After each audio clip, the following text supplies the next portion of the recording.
Tell you something, being a man ain't no joke. Toxic masculinity. Bullying. The Me Too movement against sex.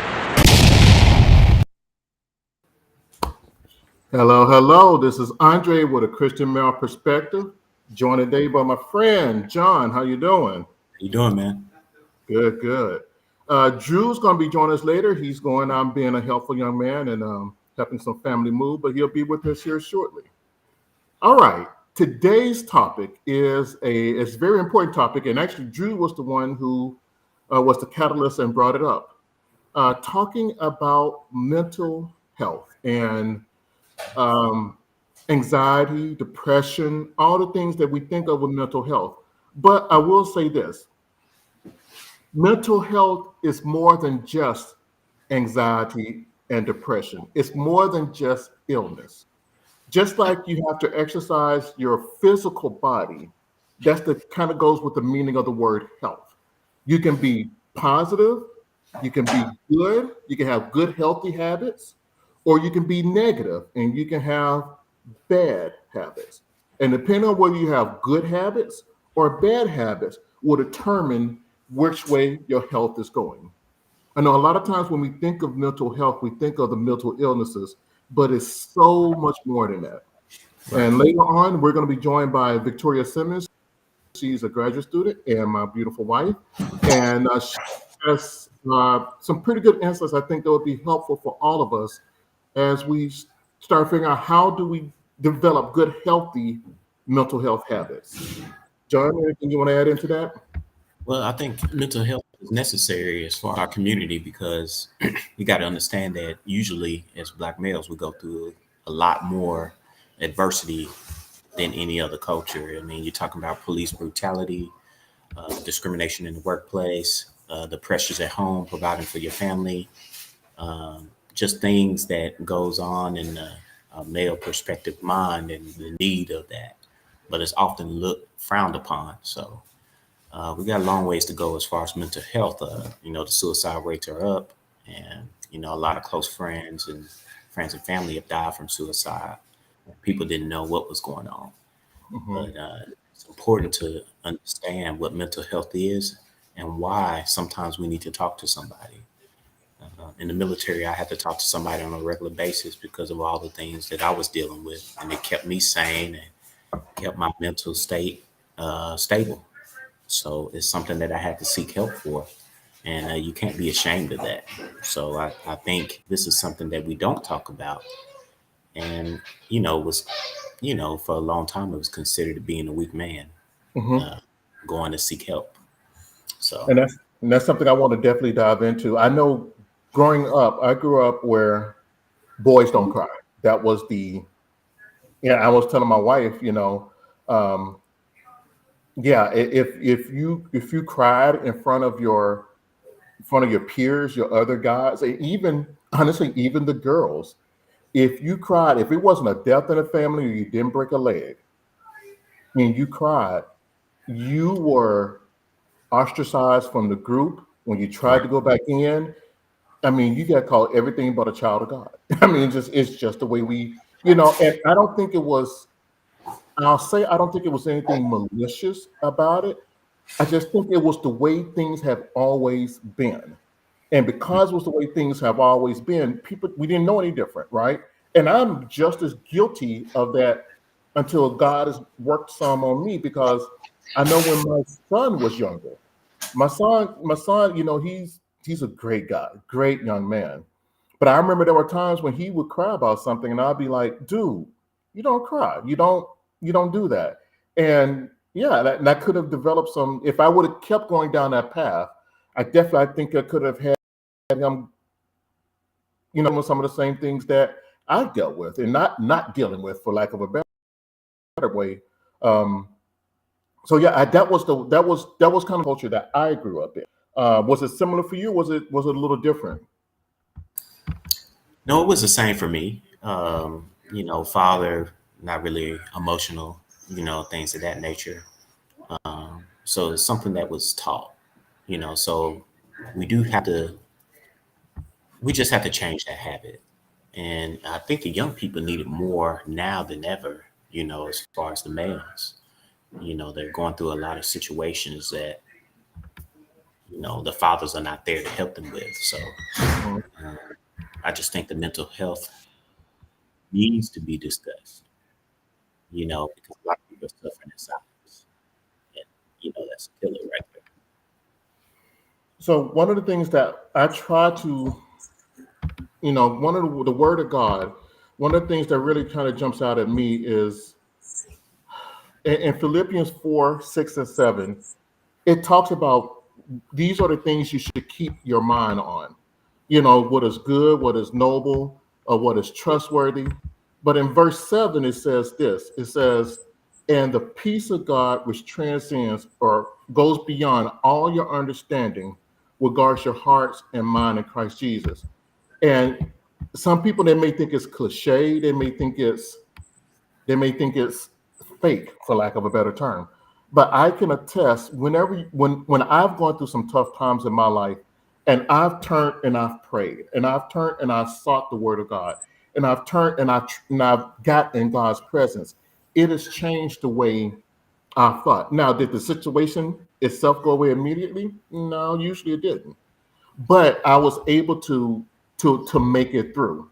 And one of the things that I had to learn in that process was to reach out to someone else, to reach out to someone who had my best interest and who had my best interest at heart, and to share how I was feeling, to share what I was going through, and to get one, ideas of how to be able to better handle it. But two, sometimes it was just simply to get it off my chest, to know that someone else knows what I'm going through. They're praying for me. They're there so I can talk to. And that was something that I learned not early in my life, but definitely later on. That definitely was a help for me. I know you mentioned with a lot of the going through, you had someone in the military that you talked to.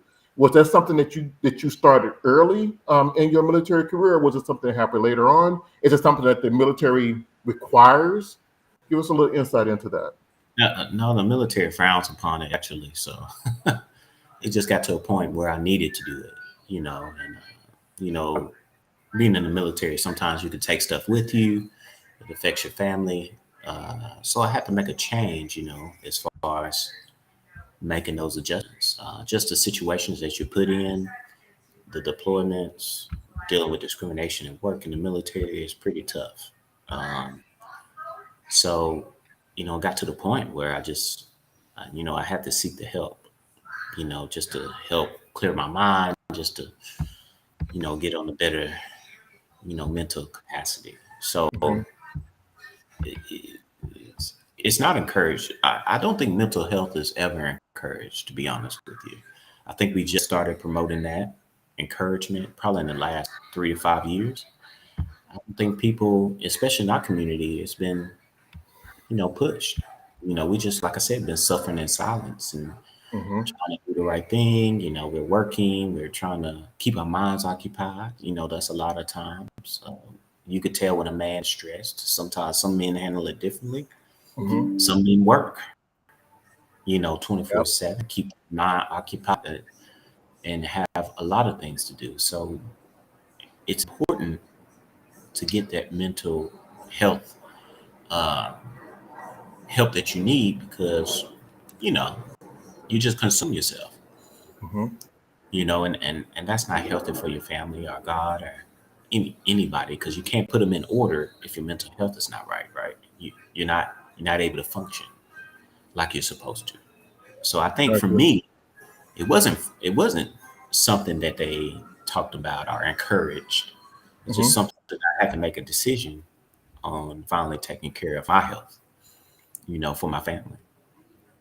So that was something you mentioned about young men in particular. According to one study I'm sitting here looking at, and they said the suicide rate was twice of young black men than it was in white men. They just did this comparison in particular.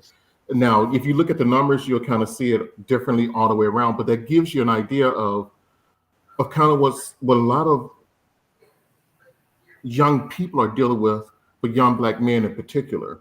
In one study, they said it was up 9% um, over the last year. I think it's 2022 is what I'm looking at. or no, excuse me, this was 2020, was up 9%. I mean, it's the pandemic didn't help because people isolated more. And if anyone's talked to me outside, they'll hear me say this, and I believe it's true. I think it was what's the name of that movie? It's gonna come to me but they said in the movie, the one of the famous lines said, "The greatest trick the devil ever pulled was convincing people he didn't exist." And I believe that's true, right? If something doesn't exist and it's not a threat, then you tend to overlook it. I think another trick that he uses, and I am wholly convinced of this, is convincing people they are alone, convincing people they are by themselves.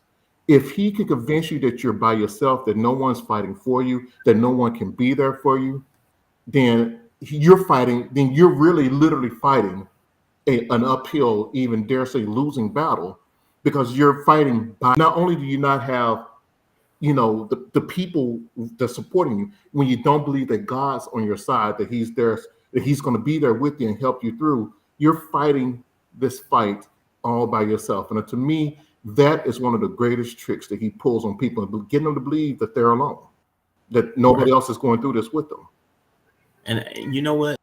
I think the real problem is like we've been in, the shows for, weeks now.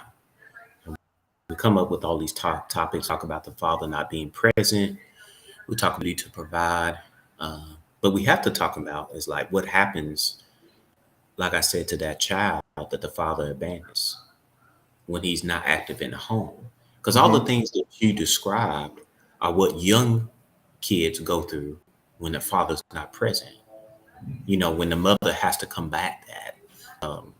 Some mothers handle it gracefully, some don't. As far as, why is my dad not here? Why does he not have time for me? So feeling that aloneness seeps in, they're subject to that. So how do we combat that? I think that every single parent, where the father's not involved, should really make sure that mental health is at the forefront with their children, because all the characteristics and traits of mental health are suicide is actually started there, with your family not wanting you, feeling like your father doesn't want you, feeling like you're alone. Those are things that we can control. But I don't think we've done a good job as far as our community understanding the risk. So maybe not saying that, taking a different approach and letting the young male know, hey, this is your responsibility. This is what could happen when you walk out on your family, walk out on your child. This is the type of diseases that you put in his mind. This is the type of things that happen. So I feel like there's a root cause here when you talk about mental health, different situations, and we could start that. For me, it didn't start till I got to the military, because it was just so much stuff that you were dealing with in the military with discrimination. And it's so, politics are very strong in the military. It's a government organization. So how do you deal with that as a Black male? And then you have the pressures of civilian life when you go home. It seems like everything's against you sometimes. So sometimes that's too much for a man to bear, and sometimes you just need a little help, to take care of that mental health. I know how bad it is, being in the military and what you have to do, but a lot of people don't ask for help is the problem. And it's not mandatory. So it's just a lot of areas, a lot of holes that we have that we need to fix. And it's hard to tackle all of them, but we can sit here and bring awareness to it on the show. Yep. What the different situations are. And I'm telling you, everything that we discussed.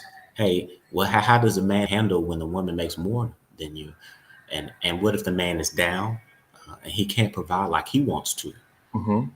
That's another form of, you got to have mental health. What aids in that? The pressures of the wife, the pressure of the children. What aids in that? So being aware is the key.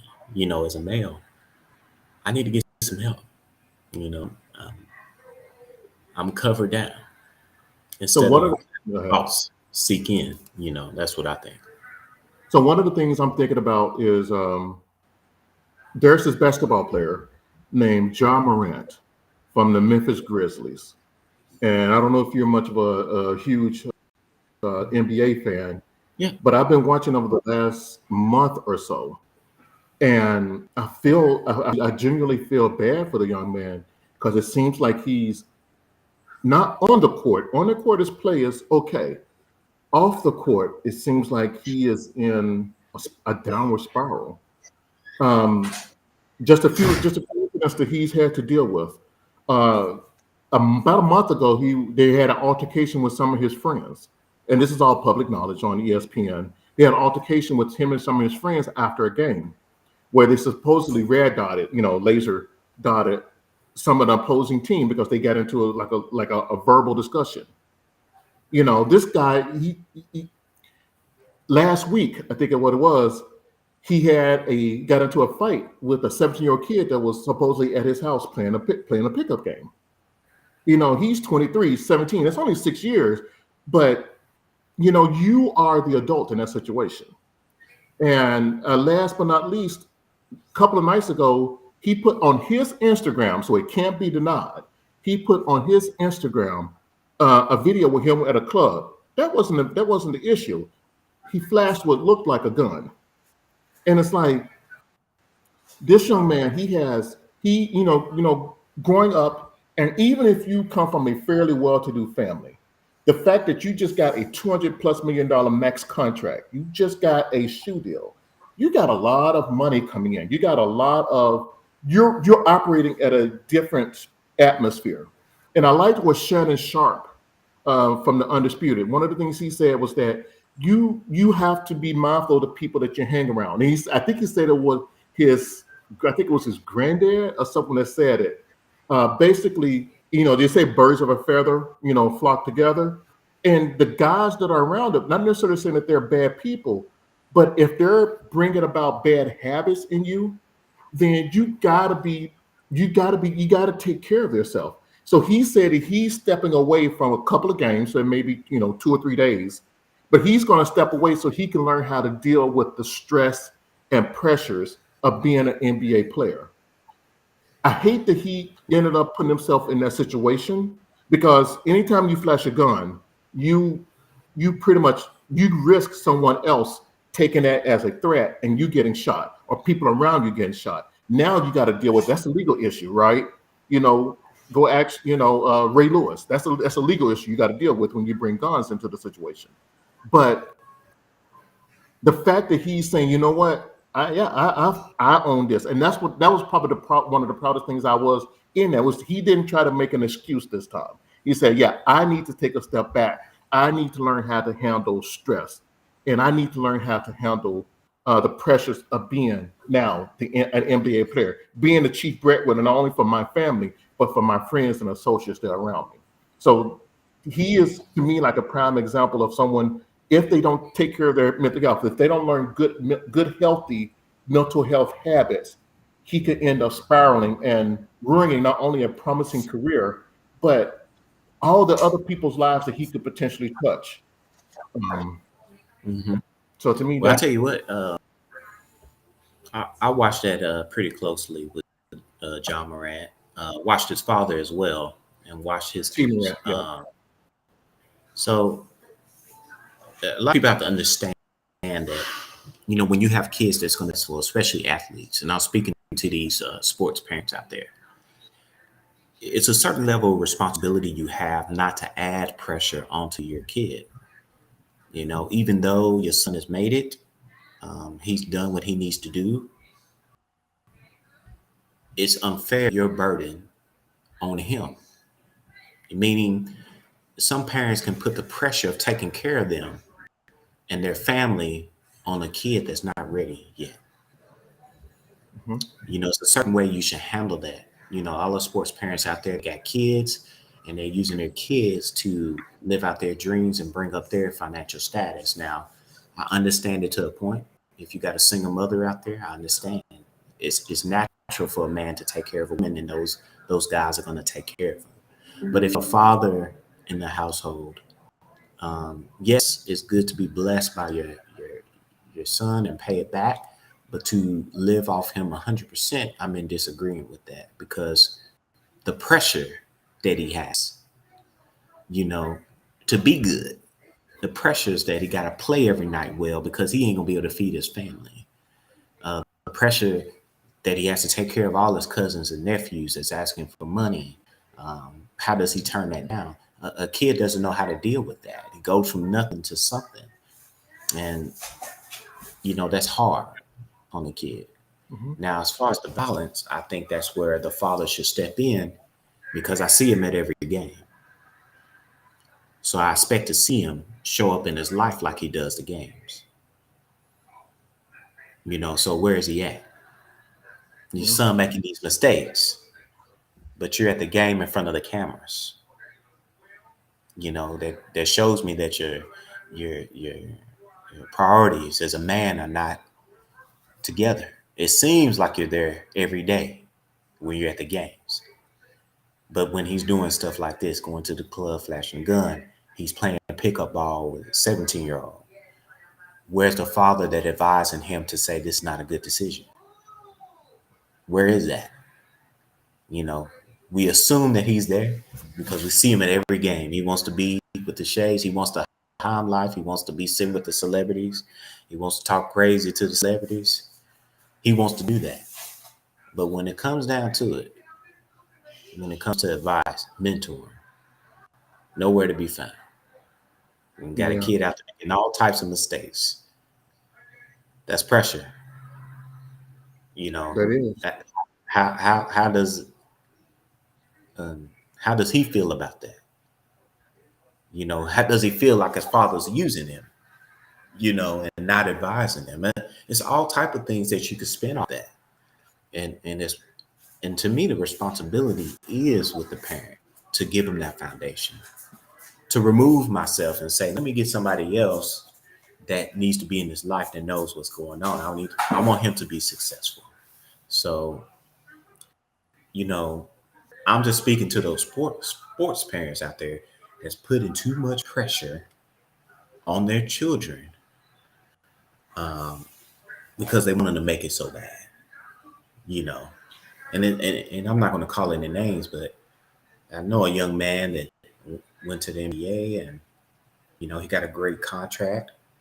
Family quit his jobs. They quit their jobs, you know, but Really? yeah, they quit their jobs. Said, hey, you're taking care of us. Well, that pressure was on him. And, you know, he's not doing well. You know, he's getting, you know, making it. He's shipping back to that G League. But why should he have that pressure? Yep. You know, why should he have that? So, like I said, we have to think as the responsible adults. And there's no excuse for Jay Morant, but I mean, how does he make $200 million and have the wrong circle? Who's advising you? It happened. Yeah, that's the same. It's I hope, like I said, my hope out of this, the fact that he took responsibility and he didn't try to shift it anymore. The first couple of times with the situation with his friends, I understand you don't want to rat your boys out. You know, you're holding it down. You're not diming them out for anything. But he, in this situation, he took full responsibility, and that is one thing, like I said, I'm most proud of. And I really do pray that he gets the help he needs and he surrounds himself with the right circle of people, whether it's the same friends or some different friends. He brings other people in, like you said, bringing in some good mentors to help him build his solid foundation. Because, well, everybody doesn't have the same type of talent that Ja Morant has. But, you know, if he has the opportunity to set his family up for generations to come, so we hope that he can make the most and maximize this opportunity and not waste it away. So one of the things we want to talk about before we bring Victoria on, and we're definitely going to talk with her about this. What are some, when you went through, and I went through some, what are some good examples of some good mental health habits? I've worked and seen many different people, and even in my own life. For me, pornography was a big struggle that I had to work and overcome. And for me, that was one of the ways I dealt with stress. It wasn't a good, healthy way to do it by any means. And so for some people, it could be pornography. For some people, it could be alcohol. For some people, it could be, recreational drugs. Sometimes we don't know how to handle stress properly. So in your life, in your experience, what are some good mental health habits that you developed or you've seen other people develop that would be helpful for people out there listening now? So they trick about how do I deal with the stress and pressures of being a provider, trying to be a protector for my family? So the one thing that I do is I try to focus. I wrote down my goals every morning and where I would like to be.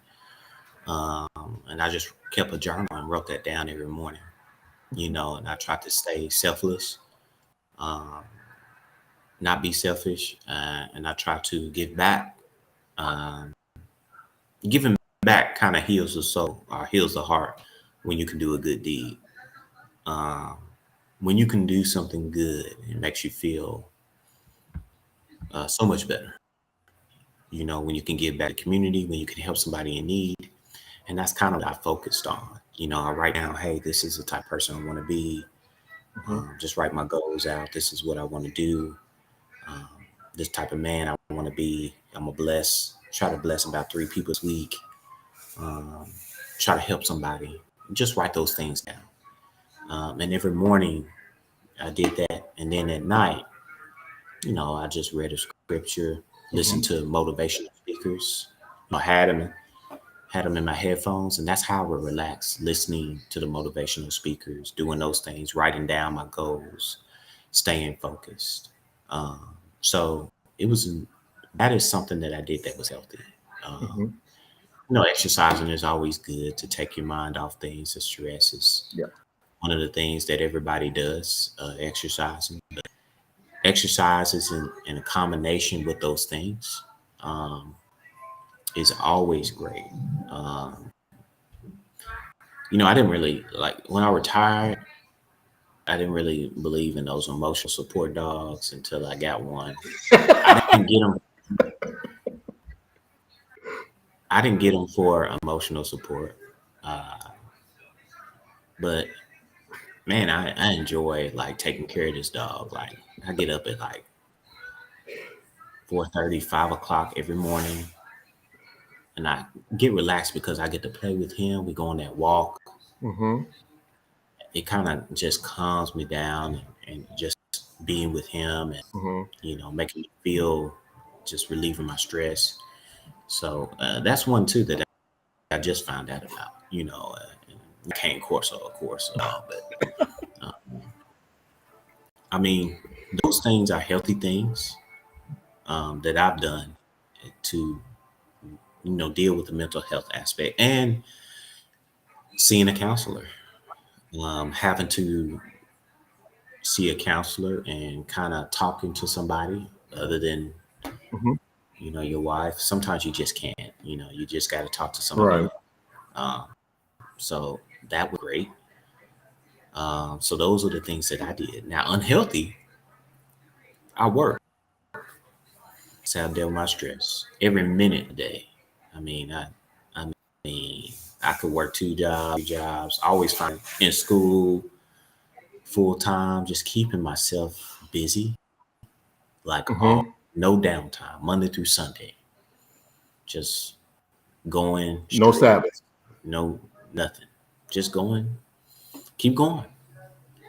And that was unhealthy though, but that's how I dealt with it. Me dealing with it that way was a positive because I was always making money. I was always bringing in, but it was not because I was sacrificing family time. Yes. And I'm sure Victoria, she's going to talk about some of that. For me, I've learned I work out. That's one of my big things now is that I look forward to my gym times. That's probably one of the biggest things. The other thing is that I've actually started listening to lo-fi music. For those who are not familiar, it's kind of this instrumental audio where you got the little background. It's not clear, clean cut. So if you just do lo-fi, there's some great Christian lo-fi artists out there that listening to that and finding some good podcasts to listen to take my mind. There's one called Men in the Arena, which is a good podcast that I listen to. But it's for me, that's been helpful. Believe it or not, I bought my wife about 6-7 years ago. I bought her a dog because she wanted a dog, and now he's probably 50% my dog. So me and him have couch time where we play video games together, and he sits in my lap, and that's helpful for me because it gives me something to look forward to, because like you, I focused on work a lot. When I was a commercial consultant, my wife would tell you it was nothing uncommon for me to work 12-hour days. That was kind of the norm. If I worked less than 12 hours, I wasn't, something was going on. I was usually, especially when me and her were dating, I would get in about 8 in the morning. I finished work about 8 or 9 that night. And then I get on the phone and call her. This is back when you actually had landline phones, right? Late 90s. And I would call her and talk to her till like 10 or 11 at night. And that was the norm, right? And then I go pick up Popeyes. Again, not a good healthy eating habit, eating Popeyes at 10, 11 at night. But, I was definitely part of that hustle culture.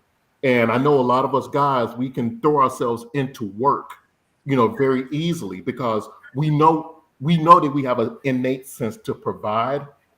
But when we're not dealing with stress and life and depression and anxiety in a healthy way, we can use that as a coping mechanism. There's this guy I'm thinking at church, great guy. I won't say his name, but he's admitted that that's one of the ways he dealt with stress, and he dealt with this was just throwing himself into work. I got to work, no worries. I'll work an extra 5 hours, not a big deal.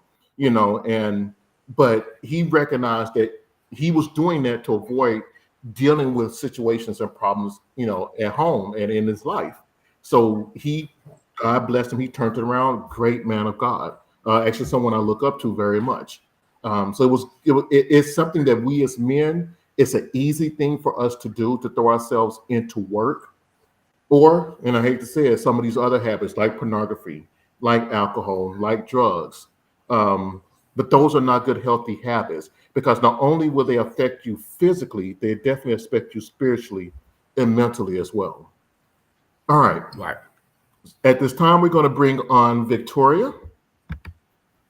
Hey, Victoria, how you doing? I'm doing good. Can y'all hear me? Yes, ma'am. Oh, yeah. So why don't you introduce yourself, and we'll get started. As you said, I'm Victoria. I'm Andre's wife. Disclosure, I am not a professional counselor. I'm in school to be a marriage and family therapist, and I plan to get dual license as a professional counselor in marriage and family counselor in graduate school. So I got about a year left. Mental health is something that I am passionate about. I want to see healthier people, healthier families, black, white, brown, whatever color. I want to see healthier people.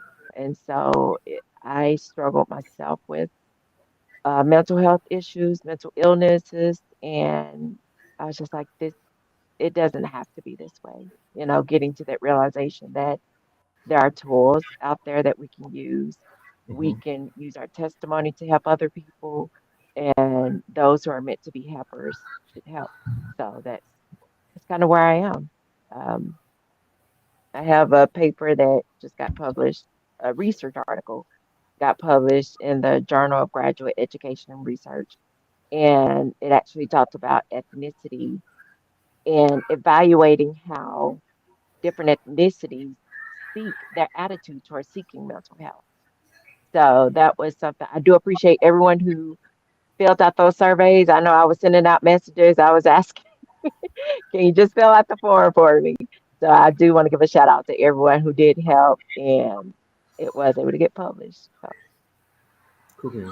So one of the things in your paper was judging the attitudes or assessing the attitudes towards seeking mental health. And you may have heard that me and John talked about, growing up, we things like depression, anxiety, Hmm. it was, and me, I wasn't a Christian at the time, but I definitely heard the friend just pray it away, if that makes sense. Yeah. Um, Hmm. and prayer is good. Prayer works, and I will be the first to say that. There are times when we pray, I believe that God directs you to someone else to help Yeah. you work through it. Instead of him fixing it for you right there, he may say, "I've set aside this person or this service to help you um, while you're at this moment in your life." Would you mind giving us a little background from you? We're two guys. You from a lady's perspective, would you mind giving us some of your background and um, how mental health was and you growing up? It was it similar, different? I'm sure you didn't hear the Uh, boy don't cry, mentality. well, honestly, it was I'm a pastor's kid, so I grew up in church, of the apostolic faith. Mental, like you said, prayed away. Mental illness was not spoken of. And actually, if you do a lot of research, they kind of took on the road that even the secular world looked at, where mental illness was considered a spirit possession. It was just, it was automatically, it's a demon, and that's your problem. And so years ago, well, I mean, I guess early in the 1900s, when people had mental illnesses and, you know, they were in those conditions, they will automatically it would be attributed to a spiritual possession. And so, even growing up, you didn't talk about depression, you didn't talk about anxiety, you didn't talk about mental health. And that's something I want to clarify is there is a difference between mental illness and mental health. Everyone has mental health. It's a matter of where you are, kind of like where they give it the Likert scale, where they say between 1 and 10. Where's your mental health? One being the worst, 10 being your greatest. Everyone has a mental health range, and it's a matter of where you fall in that scale. Mental illness; those are going to be things that are diagnosable. As in your depressive disorders, generalized anxiety disorder, schizophrenia. And I think a lot of time people think, oh well, because you don't have a diagnosable disorder, you don't think about mental health. And it's like, no, everyone has mental health. And it's about making sure you are healthy or that your mental health is within a good range. Um, I think for many of people kind of in my circle generation growing up, it just wasn't something discussed. You knew people were sad or, depressed, but it wasn't spoken of. As a woman, I saw how the other mothers of the churches um, interacted. I could see different personality traits that didn't seem healthy, I would say, but we didn't have anything to identify with. Unless you are being taught certain things, unless you're being taught about mental health, how can you teach someone else? And so I don't even know. I guess for me, I just knew something. What I knew the way I wasn't the way I wanted to be. I knew that when you're in school and you go through that one psychology class and they start talking about mental illness and mental health, either it's just gonna spark something or it's gonna fly over your head. For me, it sparked something. I was like, I want to dig deeper into this. There's something that we're missing as a society that needs to be dug up. Well, Victoria, I got a question for you. Hmm. For those who don't know, me and Victoria went to school together. So she was my Yeah, mental health counselor while I was. hardly. I mean, she gave me some good advice back then. So that it finally registered later on. You know, she tried to do the best she could. So, what advice would you give to the young males? I mean, what can they do as far as understanding mental health and if they need to seek help?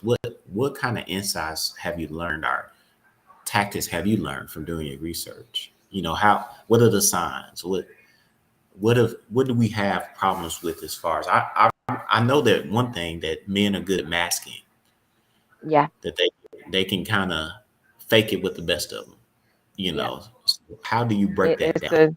a, I would say that's a learned behavior. It's definitely something I think people are taught from one generation to another. You see your parents mask, so you mask. Something that I found in my research. Now, mind you, I will let you know that out of the 108 participants, only 18 of them were male.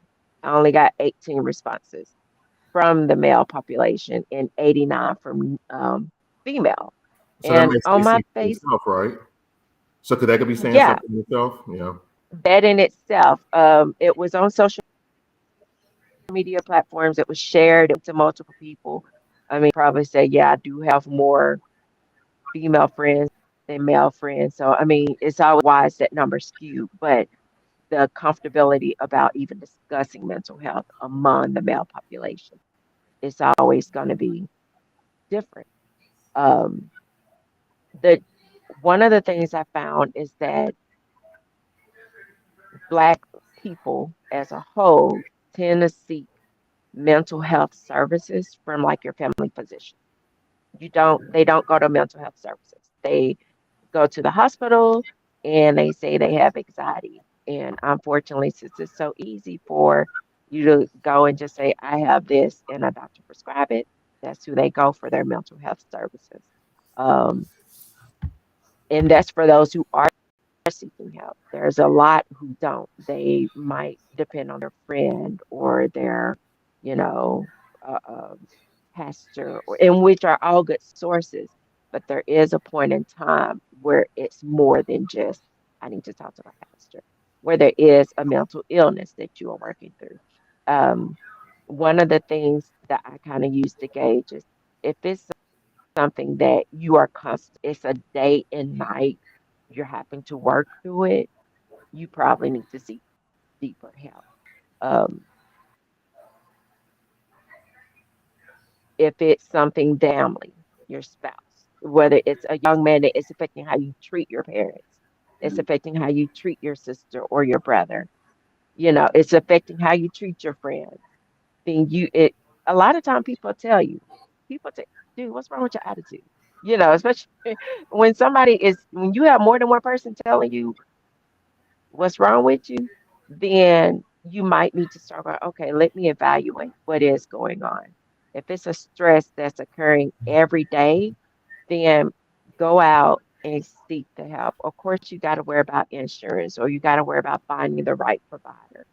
There are community health agencies that do provide low cost counseling. Counseling is not a medication. You don't have to go, well, I don't want to be on a medication. Sometimes it just starts off by talking to a professional. If you ain't ready to talk to a professional, something you said, JT, journaling. I know people are like, oh, I don't want to write, but you would not believe how therapeutic simply writing out your thoughts are. You can process a lot just by writing and realize, hey, maybe I do need to address some of these issues that's constantly popping up in my journal. Um, Mhm. I hope that answered your question. Huh? You did. You gave us some good advice on that. So, and I have So another what? question. Oh, Go ahead. go ahead. No, go ahead, JP. So, what do you recommend as far as what would be good for the women out there? As far as how to help their husbands. What recommendation do you have? I know you experienced that with Andre. What did you do to help him as far as because he's masking, right? He can't. I Yeah, mean, y'all been together so yeah. long, and really he can't really fool you at all. So, how do No, you? and I keep trying to tell him, I look, I'm sure I'm not the only wife. I tell him this. I said, baby, if I ain't told you something, it's not because I don't know. It's either because I noticed that you in your moment and I'm ignoring it, or I'm gonna bring it up later. But just because we stay silent, it don't mean we don't notice. For especially the women out there, y'all, men, I'm sorry, we smart. We know. We can tell when you side eyeing us. We can with the silent treatments that you give us, the moments that you are stressed where you go, oh no, she can't even tell. We can tell. Most women can tell. I'm just letting you know. Um, One of the things that when you first said that, though, the biggest thing that come to mind is grace. Um, it's usually easy for women to expect the man to protect and to comfort us, but men, they need the same too. Be willing to be a listening ear. If we always nagging, if we always barking, if we always coming to him about our problems, he's not gonna feel like he can. He's like, I can't put nothing else on you because you already. I know for men, y'all feel like y'all supposed to be the protector. You're the big dogs. You're supposed to be able to handle all of it. So to get in a one down position and to go, man, I'm having a hard time. It takes a lot. So I think as a woman, it's important for let you know that we're there to talk and to really be, oh, you got to have that communication where when we say that you believe it and you know you can talk to us and then we don't carry that burden and we don't make it about us and we don't start nagging and we don't feel like the whole world is caving in because you having a moment. You need to know that it's a safe space. Of course, they always talking about safe spaces, but uh, uh, as a wife, we need to provide safe spaces for our husbands to come in and just go, man, I'm having a hard time at work, and be able to, just like we unload all the time, we need to let them be able to unload and not take it as an opportunity because I'm assuming you're not really doing it because you want our advice. You know, you're doing it because you just need to get some stuff off your chest. And sometimes we have to, if they're not going to go see a counselor, if they don't have a big male support group, then we're supposed to share this life together. It's not just supposed to be one sided. So for women, I just, for wives and even for mothers, be that support for the males in your life and let them know, hey, I'm here to fight the same road with you. And when you know he in his mood, y'all, women, we got to step up the game. If you got to go over there and rub his bald head, or his head full of hair, and just give him some respect, give him those words of affirmation, even if they don't say a word. If you know something going on, go to him and say, "Hey, babe, I appreciate what you're doing." Some people say we're stroking their ego. You want them to come and tell you you look like a beauty queen, even though you just woke up and you looking kind of ragged, but we want them to come and boost our ego. So I think we just got to do the same for the males in our life and let them know, hey, you're doing an awesome job. Acknowledge that we see what they're doing. Hey, you're working really hard for this family. I appreciate it, baby. I just want you to know that they still might not talk to them. So I just want you to know I appreciate you and I see you. That's one of the things that I mentioned. You mentioned um, safe space. That's one of my trigger words. But there is something. I will say this: if a guy does feel comfortable enough to come and share his burdens with his wife or significant other, even if you're not married, how she responds I believe, will determine whether or not he feels comfortable enough to come back and do that again. Definitely. You can take the guy who's not as, I hate to use the word alpha, but that's the best word, who is not as alpha as some. If you ridicule them, if they finally get to the point where they open up and they say, you know what, man, I had a hard time dealing with this, or this is something difficult for me. And it is ridiculed and it is made fun of. It is, vulnerable, but it's not being received and protected. And that's what you say a safe space, but I think of being protected, right? And that's what I think, a lot of we as men, we provide physical protection, right? And I think ladies can provide some emotional protection Yeah. for their husbands so that we can go out there and we can fight the world. Because that's what, as for those of us who are in this, who are going with this mindset, we're trying to fight the world. And we will stand out and take all the bullets and we will fight hell and everything else that comes along. But eventually, at some point, we're going to need a place of rest. We're going to need a Yeah. place of peace. And to me, that is one of the biggest things you just said, you just alluded to, having that place of peace where, a guy can come and he can just rest, and he can, not dump, but can unload some of those burdens, and be able to go out the next day and to fight the good fight. One of the things I want to point out, you mentioned mental health and mental illness are two different things, and we kind of talked about that. And to me, like I said, I equate it to just like physical health. You can do things to exercise and develop good physical health, and you can do things that can weaken your physical health. You can do things to increase your mental health so you can have good mental health, but you can do things that are destructive that can weaken your mental health. In your research, was there any understanding with people that they understood the difference between mental health and a mental illness? Because just like you can have physical health, you can have a physical, diabetes, high blood pressure, illnesses as a part of your overall health. Did you get any feedback related to people understanding that difference culturally?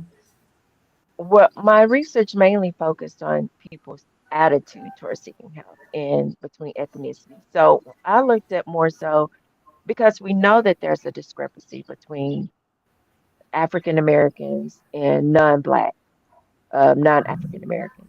We know that there's a discrepancy in who's seeking mental health. And so that question is, well, why? Is it because Black people don't think there's a mental health crisis? Is it because we don't, they see mental health as something you shouldn't do?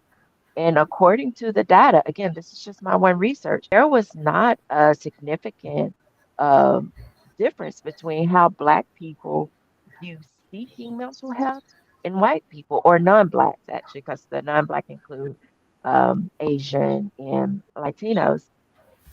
But there was not a big difference in the attitudes toward seeking mental health. So it's kind of like we all think the same about mental health. We know that you can Okay. ask, if you were to ask all populations, both people would agree that it's needed. So it was kind of like, well, what is that reason? One of the things I found is that Black people want to seek people who look like them. Mm. Non-Black, they don't care. According to, again, you can read my paper and get out, there's a bunch of scientific numbers and graphs and that fun stuff. But the biggest thing is that as a Black society, we want to find other Black counselors. So if we don't have access to that, if we don't get a Black counselor, even if we know that we need counseling, we're less likely to seek it versus a non-Black, non-African American person where it doesn't matter if they're white or Black, or they don't have a criteria. One of the things I did find is that you can go online and there's resources. I want to make sure and I'll try to give this to you, but there's a directory. There's therapy for Black girls. There's a website, therapy for Black girls, therapy for Black men, therapy in color, mental health for Black, Indigenous, and people of color. There's these different groups out there that specifically target the Black population and people of color, and I think it's important for that because that is something contributing to why we see fewer Black people reaching or seeking mental health services. I was looking at my data, I was like, come on, let me see that it's because, we all of us just think it's a demon possession or, stuff like that. And that was not significant enough. It was the biggest significant was because we want people who look like us. And so when you go to the hospital, when you go to the doctor, you don't see the pamphlets for the nearest Black therapist. You see the cards, and if they have a picture, a lot of time you see a lot of white therapists. Well, that's going to be a immediate turnoff for many of the Black population. And you know what? that's one of the things that feeds into what we talked about, Andre, when we talk about, one of those characteristics of leadership. Hmm. When I said about trust, the reason why, a lot of people say they have to see somebody that looks like them is because they don't trust based on the examples that we've had in history, in American history. Hmm. With only 5% of African Americans being a doctor, um, they don't see people that look like us because of the history. So that's why things like diversity is more important in the workplace. That's Yeah. why they're pushing diversity. That's why it's important to hire a diverse environment, even in the healthcare professional field, because they don't feel, you know, trust. And there's several examples. You know, my auntie just passed away, um, and she had a stroke, a mild stroke. She went to the Buster to a hospital that went past Little Rock and went to Sherwood, and then they missed a window. It was a 3 hour window where they could operate on her. They missed a 3 hour window. They had her in the waiting room. She just had a stroke. She didn't have an advocate there. So, on Wow. top of that, she got in the waiting room, and then they gave her some food that she was allergic to, which forced her to have a feeding tube. And then a couple of days later, she passed away. So when we talk about those things, it goes deeper. When we say, hey, Hmm. we want to see somebody like us, it's that trust factor. And how do we Yeah. overcome that? And it's just about, trying to promote the community, like you said, do we really need NBA players here? Does everybody want to be an athlete, or can we get some professions, doctors, lawyers, mental health professionals, Right. and things of that nature? And we're struggling on that forefront. Uh, but like I said, I think it's about awareness. What are we Hmm. using to talk about mental health? What are we doing to do that? And I think we have a better. I think there's a more we could be promoting awareness in our culture more. As far as maybe the church. Um, it's kind of hard to do it in a workplace environment unless you're the boss uh, in the community. But I think there's a Yeah. need to try to, even the AKA fraternities and sorors and things of that nature. What are we seeing? Are we really talking about it? Or are we really we're just we're just reporting the facts? Yeah. Because it's the same. If somebody says, "Hey, I don't see anybody that looks like me," well, you don't trust them. It's basically Yeah. the same. You And, know. and I something I would even say is, I mean, of course, it's like, well, I just within the year or yeah, within the year of being in graduate school, I've come across Black counselors who are practicing and have private practices. And honestly, they're saying they are booked. I mean, they are full because there's only so many of them, and you have so many Black people who are trying who want someone who look like them. So as you talk about like the fraternity, the sororities, the community, the our mentor organization, building a better life. What can you do? Okay, so you can't find a counselor who look like you. What's the next best option? Google you can go to Google and easily go to a trusted website, go to the American Counseling Association, go to um, the mental health aware, go to these mental health sites and find literature on what to do to help improve mental health. That's something I did with our kids, with the mentor organization. We had a mental health day.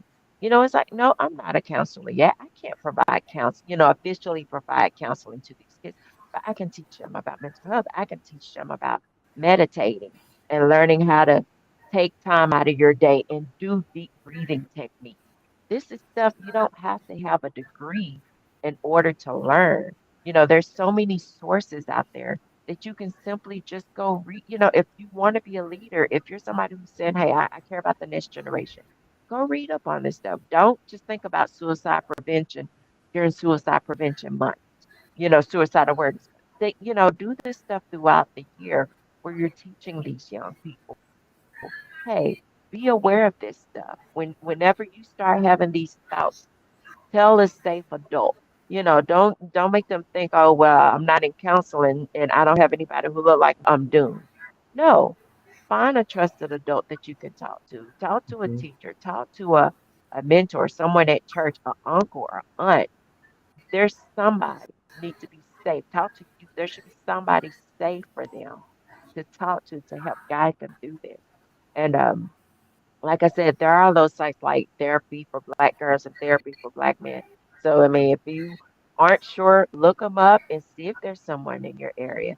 If not, you might have to get out of your comfort zone and go see somebody who don't look like you. Yeah, I see somebody who do not look like me. She is white, and I'm grateful for her. Pray about it, and God can still lead you to the right person. Because I'm not gonna lie, every therapist is not for everybody. So when you go and you go to somebody and it ain't working out, take it as that one didn't work out. But then keep trying and keep Mhm. reaching. It might Hmm. not have the same skin color you, but God can use anybody. So keep praying about it and just keep trying. But can't just wait until somebody move in or somebody finally finish their graduate degree and become a therapist. You gotta take care of yourself now. You gotta take care of yourself now. Definitely. All right. Thank you, Victoria. We appreciate your time. We'll take those resources that Victoria just mentioned. We'll add those in the comments on the post after the show. Um, First wrap up, guys. Miss Victoria, I'll give you the first go. You want to give us a wrap up and anything you want to kind of leave the rest of the crew with, leave the rest of the world with? Well, I thank you guys for having me on here. Um, like you said, I was very glad to. I thank you all for whoever filled out a form for the 89 women who filled it and for the Google Forms when I was asking last year, right around this time. I do appreciate it because this is something I really care about, and I think more research needs to be done to it. We need to find out what can we do to make sure the Black community is getting the help that they need. It can't just be one-sided. And as far as mental health, do what you got to do, whether that's go for a jog. Y'all, believe it or not, just going outside and getting fresh air is something to improve your mental health. You might be like, but my allergies, and your eyes get all watery and black. Take your little Zyrtec or whatever you got to do and go outside and get some vitamin D so that you can be better off mentally. And starting off by journaling, if that's something you aren't comfortable with, there's no wrong or right way to journal. You get a Hmm. pen, you get a pencil, you pull up your computer and you start typing what's going on through your mind and just let it flow. Cool beans. JT, last thoughts? Hey, mental health is important. The education of it. Um, Men, open up. Try to take your mind off the unhealthy habits that we talked about. Try to avoid those things. Um, just seek opening up. Find somebody that you can talk to, whether it's your Mhm. mother, um, sister, daughter, you know, whoever it may be. Make sure you talk to somebody, and if you can't, just seek help. Especially if you're in the military, you need Yeah. to seek help. It's pretty tough as a black male in the military. I can tell that from personal experience. So that is a necessity. You know, if you've been in the military over 10 years, you need to see somebody. I know that from experience. So, um, like I said, you know, let's continue to stay positive and grow. Amen. Amen. One of the things I'll end up, you guys mentioned journaling, and I'm not the biggest writer per se, but one thing something I've done from time to time is I've done video, voice recording on your phone. Hmm. Most phones have an app to do voice recording. And for me, I find it easier just to word vomit, for lack of a better Yeah. term, on a voice recording. And I may or may not ever go back and hear them, but there is something therapeutic to every once in a while just getting it out of your system. Even if you're not necessarily talking to someone else at the moment I found that beneficial. So that may be something that can help someone. Use your voice recorder up. Just go ahead and talk it out. Express how you're feeling. God, He listens. He listens to all our conversations, whether we think it or not. So, all right, fellas. I'm going to leave us with a verse from, I do believe it is Isaiah, verses is 26 and 3. And it says, you, God, talking about God, you will keep him.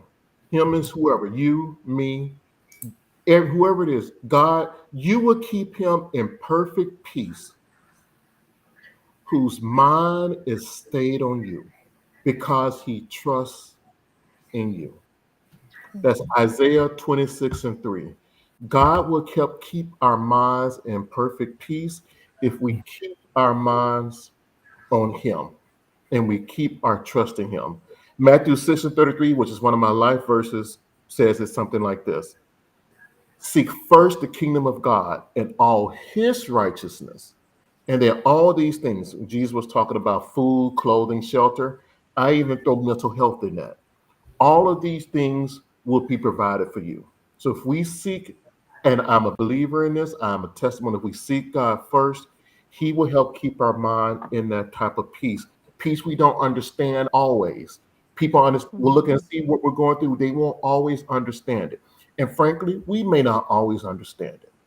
But if we keep our mind on God and keep seeking him first, as JT said, keep helping others, that's therapeutic, it's healing. When you go out and you help others, if we do those type of things, we develop good, healthy mental habits, whether it's working out, whether it's playing video games. Again, not 12 hours a day, obviously, but every now and again, playing video games, journaling, woodworking, biking, running.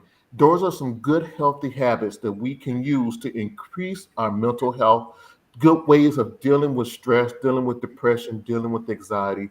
Focus on those things. And again, we'll put down in the link some of the links from Victoria, some links that we find for good, healthy mental health habits. We'll put in the links there. And yeah, fellas and ladies that may be listening as well, we appreciate you guys. Continue to be a support and a help to one another. This is Andre with JT and Victoria from a Christian Male Perspective. Stay sharp, family.